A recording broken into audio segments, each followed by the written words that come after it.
నంద్యాల పట్టణంలోని ఈడీ అధికారులు సోదాలు చేపట్టారు. Social democratic party of India ఆఫీసులో ఈడీ అధికారులు తనిఖీలు చేస్తున్నారు. దేశంలోని 10 రాష్ట్రాల్లో ఎస్డీపీఐ ఆఫీసులపై ఈడీ రైడ్స్ చేస్తోంది. నంద్యాలకు 4 ఈడీ అధికారుల బృందం తమ సిబ్బందితో హైదరాబాద్ నుంచి వచ్చింది. ఆఫీస్ తాళాలు ఓపెన్ చేసేందుకు ఎస్డీపీఐ నేతలు ఒప్పుకోకపోవడంతో అధికారులు నేతల మధ్య వాగ్వాదం జరిగింది. ఈడీ అధికారులతో పాటు 1 టౌన్ పోలీసులు కూడా ఒత్తిడి చేయడంతో తాళాలు తెచ్చారు. ఇక 2 గంటల నుండి తనిఖీలు జరుగుతూనే ఉన్నాయి. మొదటి అంతస్తులోని ఆఫీసులోకి ఎవ్వరూ వెళ్లకుండా బందోబస్తు ఏర్పాటు చేశారు. విషయం తెలిసి ఎస్టీపీఐ నేతలు కార్యకర్తలు భారీగా ఆఫీస్ వద్దకు చేరుకున్నారు. గత నెల 20న వక్ఫ్ బోర్డు పరిరక్షణ కోసం సాయిబాబా నగర్ లో భారీ బహిరంగ సభ నిర్వహించింది ఎస్టీపీఐ.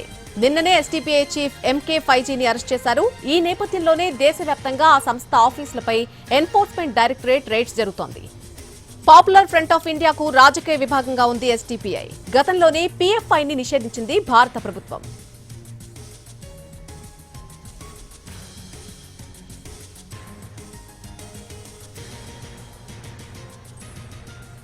నంద్యాల పట్టణంలోని ఈడీ అధికారులు సోదాలు చేస్తున్నారు. Social democratic party of India ఆఫీసులో ఈడీ అధికారులు ప్రస్తుతం తనిఖీలు చేపట్టారు.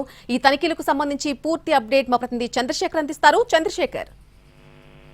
Thank you Nalini. నంద్యాల ఫరూక్ నగర్ లో ఎస్డిపిఐ ఆఫీస్ గత 4 గంటలుగా ఈ తనిఖీల ఎపిసోడ్ కొనసాగుతోంది.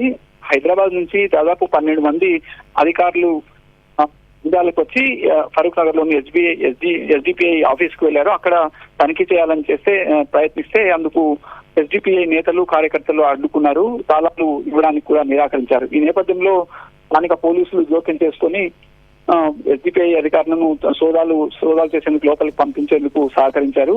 మొదట ఇద్దరి మధ్య తీవ్ర వాగ్వాదం జరిగింది. కొంత ఉద్రిక్త పరిస్థితి కూడా నెలకొంది. అయితే గత నెల 20వ తేదీ వక్ఫ్ బోర్డు ఆస్తుల పరిరక్షణ కోసం సాయిబాబా నగర్ లో భారీ బహిరంగ సభ కూడా ఎస్డిపిఐ నిర్వహించింది. ఈ నేపథ్యంలోనే ఈ సోదాలు జరిగాయి. అయితే కేరళలో ఒక ఎస్డిపిఐ కీలక నేత ఈడీ అధికారులు అరెస్ట్ చేసినట్లు తెలుస్తుంది. ఆ సంఘటనకు సంబంధించే నంద్యాలలో ఎస్డిపిఐ ఆఫీస్ లో సోదాల కోసం వచ్చారనే అనుమానాలు వ్యక్తమవుతున్నాయి. గతంలో కూడా ఎన్ఐఏ అధికారులు నంద్యాలలో popular front of India office పైన ఇళ్ల పైన సోదాలు చేశారు. అయితే ప్రస్తుతం పాపులర్ ఫ్రంట్ ఆఫ్ ఇండియా పై నిషేధం విధించారు. ఈ నేపథ్యంలో పిఎఫ్ఐకి సంబంధించిన కార్యకర్తలు ఎక్కువగా ఎస్డిపిఐ లో పనిచేస్తున్నారు. ఈ నేపథ్యంలోనే ఎస్డిపిఐ ఆఫీస్ పైన ఈడీ అధికారులు దాడులు చేయడం, సోదాలు చేయడం అనేది చర్చనీయాంశమైంది. Nalini. Right Chandrasekhar, thanks for the update.